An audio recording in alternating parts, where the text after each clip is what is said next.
बंधुगण मुझे आज एक सुंदर कथा कहि आपण मनोयोग पूर्वक शुणिबे। प्रथमे भगवान वंदना।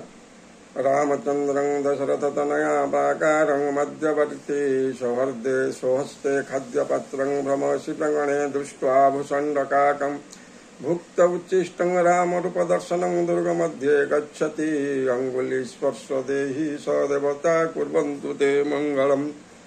मुझे आपन को एक गोटे कथा कहि ताहा जदि आप जीवन क्षेत्र में प्रयोग करेंगे ताहले आपण जने उत्तम मानव भाव में समाज में प्रतिष्ठा लाभ करें।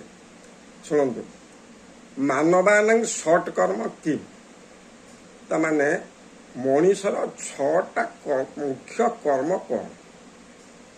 प्रथमे आप शुणु मुख्य कर्म है पांचटा सकाल पांचटा पूर्व शज्या त्याग कर तापरे सूर्योदय पूर्वर स्नान कर।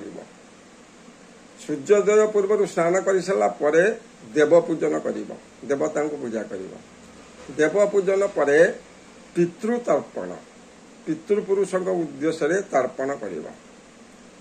तापरे दान तापरे अतिथि सत्कार बुझेगा। ये छटा कर्म प्रथम है 5 सकाल 5टा पूर्वर शज्या त्याग, द्वितीय सूर्योदय पूर्वर स्नान, तृतीय देव पूजन, चतुर्थ पितृतर्पण, पंचम दान, षष्ठ अतिथि सत्कार।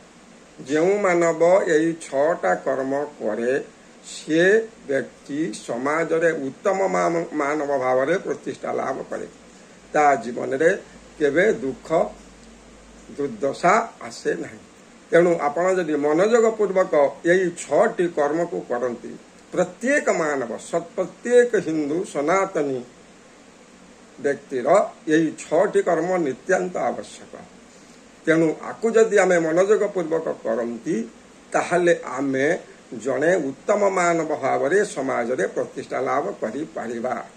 रहुची जय जगन्नाथ जय जगन्नाथ। जदि आपण को यही कथाटी भल लगी थाए ताने लाइक शेयर सब्सक्राइब करने को भूलिबे नहीं। रहुची नमस्कार। जय जगन्नाथ जय जगन्नाथ जय जगन्नाथ।